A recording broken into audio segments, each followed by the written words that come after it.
কোরআনুল কারীমের মধ্যে আছে, মক্কার কাফেরদের এক সর্দার উকবা ইবনে আবি মুঈত, এই নাফরমান একদিন নবীজির সামনে তার মক্কার কুরাইশদের উপস্থিতিতে নবীজি তার ঘরে গেছিলেন, মেহমানদারি দাওয়াত দিছে, তো সবাই হাত ধুইছে খাইতে, নবীজি হাত ধোয় না।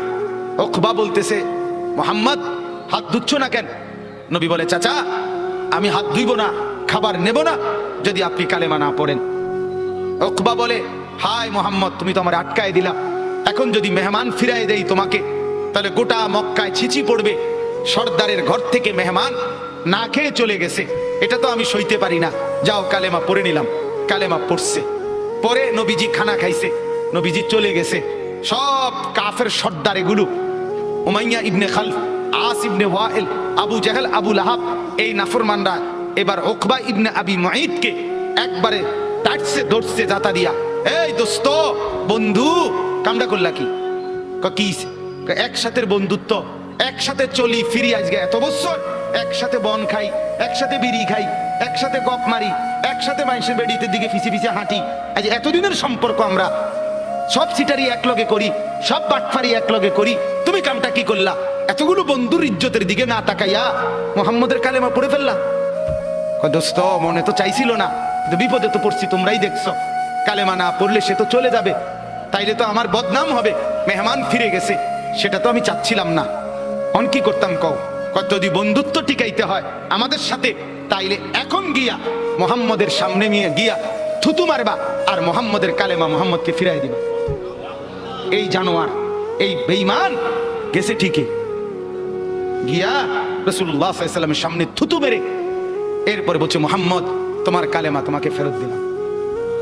কোরআনে আল্লাহ সূরা ফুরকানের মধ্যে বলছে, ইয়াউমা ইয়াআদ্দু যালিমু আলা ইয়াদাইহি, নাফরমান অচিরেই তুই কিয়ামতের দিন এই বন্ধুর পাল্লায় পড়ে আমার নাফরমানি করে কারার কারণে এই আঙ্গুল দিয়া, এই দাঁত দিয়া আঙ্গুলে কামড়াইবি, কামড়াইতে কামড়াইতে ছিঁড়ে ফেলবি নাফরমান। আফসোস করে বলবি, ইয়া ওয়াইলাতা লাইতানি লাম আত্তাখিজ ফুলানান খলিলা, হায় মন্দ কপাল, যদি সেই নাফরমানকে বন্ধু না বানাইতাম। আজকের নওজোয়ানের বরবাদির মূল কারণ অসৎ বন্ধু, অসৎ সঙ্গী, অসৎ প্রেম, অসৎ লোভ। সঙ্গী নষ্ট করে দিচ্ছে হাজার হাজার যুবককে, হাজার হাজার মেয়েকে, হাজার হাজার বোনকে অসৎ সঙ্গী চিরতরে অন্ধকারের ভিতরে ঢুকায় দিস। আল্লাহ তাআলা বলেন, আদাল্লাহুল্লাহ, আমি এক নম্বরে মনের চাহিদা গুনার মধ্যে ডুবে থাকলে পথ ভ্রষ্ট করে দেই। দুই, ওয়া খাতামা আলা সামঈহি ওয়া কলবি, অন্তর এবং দিল, এই অন্তর এবং কান, এই দুইটার মধ্যে মোহর মেরে দেয়, মোহর একবার সিল মেরে দেয়, এই দ্বিতীয় শাস্তি। তৃতীয়, ওয়া জাআলা আলা বাসারিহি গিশাওয়া, চোখের উপরে পর্দা ফেলে দেয়। তাহলে এক, পথ ভুলায় দেয়। দুই, কান এবং অন্তর মোহর মেরে দেয়। তিন, চোখের সামনে পর্দা ফেলে দেয়।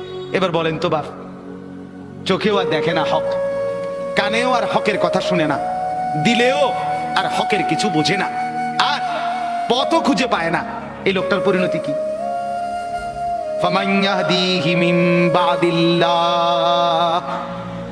এবার রব্বুল আলামিন বন্ধুকে বলে, বন্ধু আমি নিজেই যাকে পথ ভুলায় দিলাম, দীর্ঘদিনের গুনাহ নাফরমানি, মনের চাহিদার খেয়াল খুশি মতো চলার কারণে আমি যা কান আর অন্তর মোহর মেরে দিলাম, আমি যার চোখে পর্দা ফেলে দিলাম, বন্ধু এবার বলেন তো আমি আল্লাহকে বাদ দিয়ে তাকে হেদায়েত কে দিবে?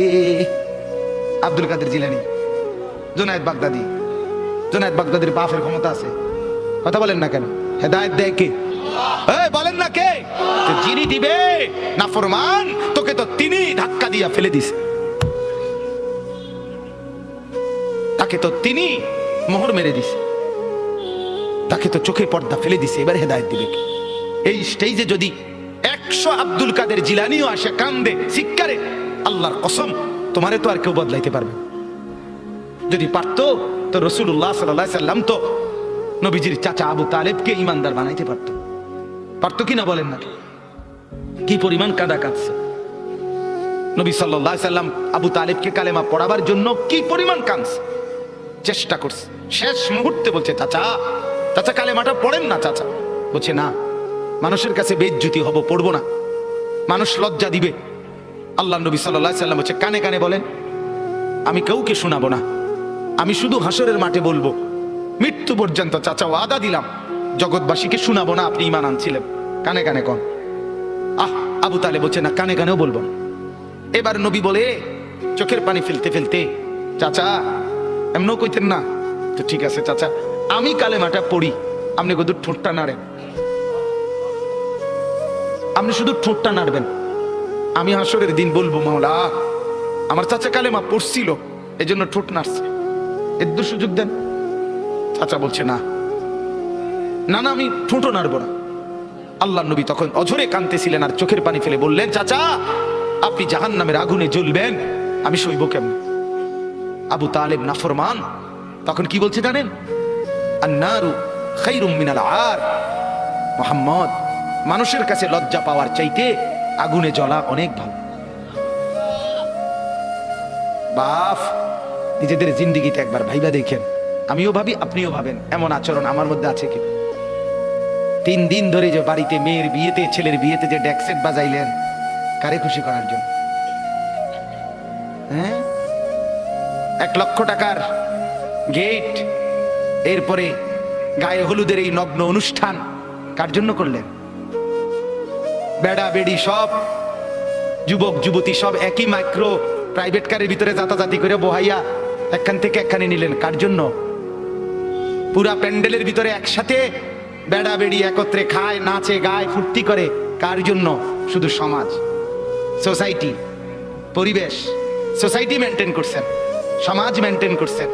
ছেলেরা চাইছে, মেয়েরা চাইছে, বাচ্চারা চাইছে, এতে হেতে চাইছে, তো মালিক তিনি কি চাইছিল? ওনার কথা মনে হয় নাই? রাসূল সাল্লাল্লাহু আলাইহি সাল্লাম তার কথা মনে হয় নাই? বলেন, কিয়ামতের দিন নবী সাল্লাল্লাহু আলাইহি ওয়াসাল্লামের কাছে কোরআনে আছে, ফাকাইফা ইদা জিনা মিন কুল্লি উম্মাতিন বিশাহীদ ওয়া জিনা বিকা আলা হাউলা'i শাহীদা। নবীকে বলছে আল্লাহ, বন্ধু আপনার উম্মতের প্রত্যেকের আমলনামা আমি আপনার হাতে দেখাবো, আপনার হাতে, আপনার সামনে পেশ করব, আপনি দেখে কথা বলবেন, আমার কাছে সুপারিশ আপনি কইরেন, মানা নাই, কিন্তু আপনি দেখে করবেন। রাসূলুল্লাহ সাল্লাল্লাহু আলাইহি সাল্লাম যদি হাসরের ময়দানে এরকম আমলনামা খুলে উল্টায় আর পৃষ্ঠার পর পৃষ্ঠা দেখে ফজর নাই, জোহর নাই, আসর নাই, মাগরিব নাই, ইশা নাই, শনিবার রবিবার, মদ জুয়া, অবৈধ উপার্জন, গান বাদ্য, নাটক, সিনেমা, জিনা, ব্যভিচার, বেহায়া, বেপর্দা, সব উল্টায়। আল্লাহ নবী সাল্লাল্লাহু আলাইহি সাল্লাম তখন বলবে, উম্মত কি এটা? উম্মত আমার 23 বছরের এত চোখের পানির কথা একবারও মনে হয় নাই? কি আনছো এটা আমারে? উম্মত তুমি জানো না আমি যে তায়েফের পাথরের আঘাতে পুরা পিঠ চালনির মতো জাজরা বানায় ফেলছে আমার? শোনো নাই তুমি? আমারে যে উহুদের ময়দানে দান দান শহীদ করে রক্তাক্ত করছে, তুমি শোনো নাই? আমি যে 14 দিন পেটে ক্ষুধার তাড়নায় পাথর বাঁধছিলাম, উম্মত তোমার মনে নাই? একবারও শোনো নাই আমার ক্ষুধার কষ্ট, আমার পিঠের ব্যথা, আমার দাঁতের ব্যথা, আমার কাঁধে 2টা কড়া ঢুকে গেছে? উম্মত আমার ঘরে 3 মাস, আল্লাহর নবীর স্ত্রী আয়েশা বলছে, আল্লাহর কসম উম্মত, নবীর স্ত্রী বলছে 3 মাস 3টা সূর্যাঁদ উঠছে, ডুবছে, রাআইনা হিলালান সুম্মা হিলালান সুম্মা হিলালান, 3 চাঁদ 3 মাসে নবীর 9 জন বিবির কারো ঘরে আম্মা জান আয়েশা বলে 1 ফোঁটা চুলায় আগুন জ্বলে নাই। মা আওকাদাত ফি আবিয়াতে রাসূলিল্লাহ নারুন, নবীর একজন বিবির ঘরেও আগুন জ্বলে নাই। আল্লাহ নবীর স্ত্রী আয়েশা একদিন বলছিল নবীকে পিঠে হাত বুলাইয়া, ইয়া রাসূলুল্লাহ, স্বামী আপনার পিঠ ছিদ্র ছিদ্র কেন? পুরা পিঠ চালনির মতো ছিদ্র ছিদ্র কেন? আপনার কি ছোটবেলায় বসন্ত রোগ হয়েছিল, গোটা হয়েছিল? আল্লাহর নবী চোখের পানি ফেলে বলছে, আয়েশা তুমি জানো না আমার এই পবিত্র দেহে তো কোনোদিন মশাও বসে না, মাছিও বসে না, পোকা বসবে কেমনে? আমার পবিত্র দেহে তো হাঁটলে মেশকের ঘ্রাণ বের হয়, আমার পেশাব পায়খানাও তো কোনোদিন জমিনের উপরে 1 সেকেন্ড থাকে না, মাটি ফাঁক করে ভেতরে নিয়ে যায়, সেই আমার গায়ে গোটা হবে কেন? আয়েশা এগুলো আমার তায়েফের পাথরের আঘাতের রক্তের দাগ।